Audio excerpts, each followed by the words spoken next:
My best friend John pointed at a wasp nest and said, "Tom Brady moment. If you hit the nest, I'll give you $50. Then my other friend Ivan slammed his hand on the table. "Double it. I'm in." We tiptoed over to inspect it, and up close it was like two basketballs hanging off a tree branch, easily the biggest nest I'd ever seen. John scooped up the football and said, "Hit it and make it inside without getting stung," then tossed me the ball. I stood there staring at it, because $100 for one throw and a sprint was easy money. But when I looked back, they were both already crouched behind the patio chairs, and something felt off. If this went wrong, nothing was stopping them from locking me out. I lined up my throw, but a single wasp buzzed past my ear, and I dropped the ball like it was on fire, and both of them fell out laughing behind the chairs. I picked it back up, wiped my hands on my shorts, took a breath, and nailed the nest dead center. It hit the grass, and the sky turned into a black cloud, so I took off for the door. But when I looked back to check the swarm, I plowed straight into both of them, and all three of us ate grass. I scrambled up first, shoved them back down, and dove inside, locking the door behind me. If anyone was getting locked out today, it wasn't gonna be me. They slammed against the glass, screaming, "Open the door!" while the swarm caught up and they danced around swatting at their own heads. I gave them 3 seconds, then flipped the lock and they fell inside, slapping wasps off each other. John was on the floor, crying, laughing because Ivan got stung right on the butt. I held out my hand and said, "I did my dare, pay up," and they each slapped a 50 into my palm.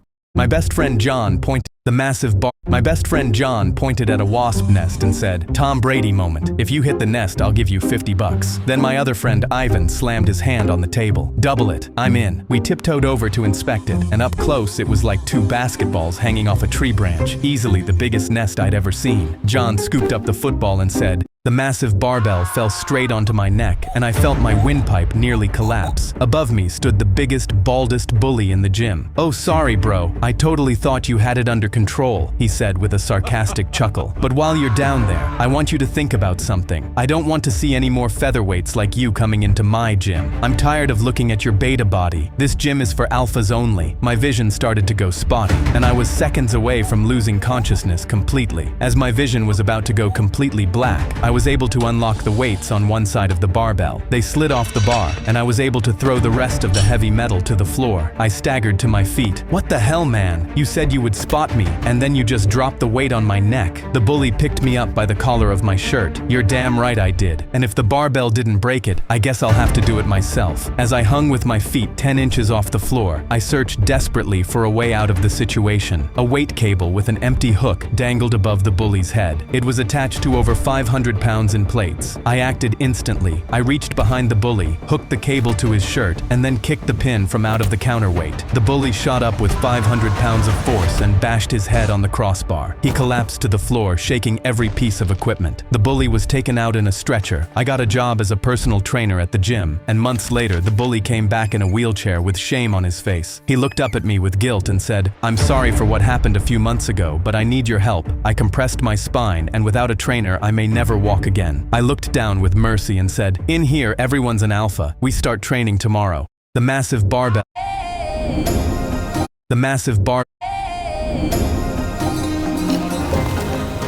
The train I was riding nearly took a man's hand off as it blew past the station where it was supposed to stop. This was the 5th stop in a row the train missed. Not only that, it was picking up speed. Something was wrong. People on the train started to panic and children started to cry. I looked at the subway map. We only had 5 more stops before the end of the line, and if we couldn't stop, it would be the end of everyone on the train too. I checked the doors and windows, all locked. The only way out was an emergency exit hatch on the ceiling. I scrambled up to the train's roof. It was my only option if I wanted to make it to the driver's car in the front. The train shot down the track like a bullet, and the wind blowing in my face made it almost impossible to keep my balance. I made my way to the front, facing death with every step. I could hear the screams getting louder in the train cars below me. When I made it to the front, I found the conductor slumped over the controls inside. I checked his pulse. Nothing. He was gone. I looked up from the driver's corpse and out the front window. In the distance was the dead end of the last stop, and we were closing in fast. Just then, I heard a voice shouting from an overhead radio. "Train 27, what the hell's going on in there?" I grabbed the radio. "This is Train 27. Our driver is dead. Tell me how to stop this thing." The radio crackled back. "The emergency brake. Look for a giant red button." I found the button, but it was locked behind a plastic box with a keyhole under it. I looked out the window again. We were maybe 30 seconds away from death. The radio started crackling again, but the signal was breaking up. I could only make out the words key, box, belt. I looked back down at the dead driver. There it was, a small small silver key hung on his belt. I ripped it off, unlocked the box, and hit the button. The train came to a dead stop with only inches of track left. Everyone else on board was shaken, but still alive.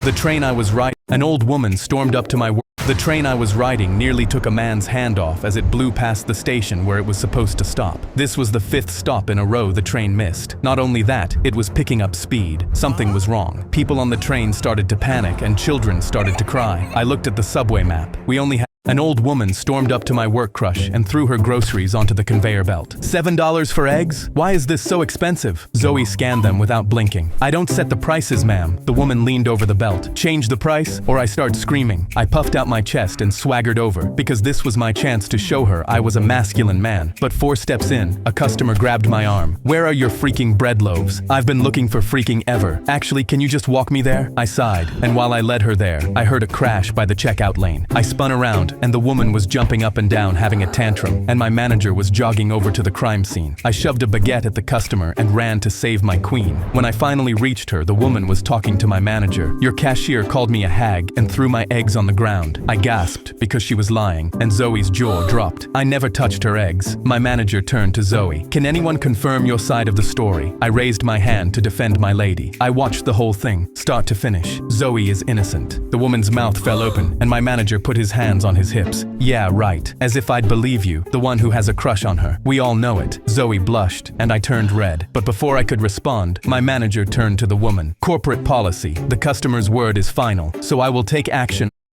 An old woman stormed up to my work crush and threw her groceries onto the conveyor belt. $7 for eggs? Why is this so expensive? Zoe scanned them without blinking. I don't set the prices, ma'am. The woman leaned over the belt. Change the price or I start screaming. I puffed out my chest and swaggered over because this was my chance to show her I was a masculine man. But 4 steps in, a customer grabbed my arm. Where are your freaking bread loaves? I've been looking. I dare you to open this app for 10 seconds. I took my son to bring your kid to work day at the airport site, and I took my son to the carnival for his birthday, and when I asked what he wanted, his answer wasn't what I expected. With a huge smile, he said, "To save people, Dad." I kissed him on the forehead for being a sweet kid, but then a scream ripped through the crowd. Above us, the Ferris wheel burst into flames, and everyone erupted into chaos as fire rained down on us. I grabbed for my son.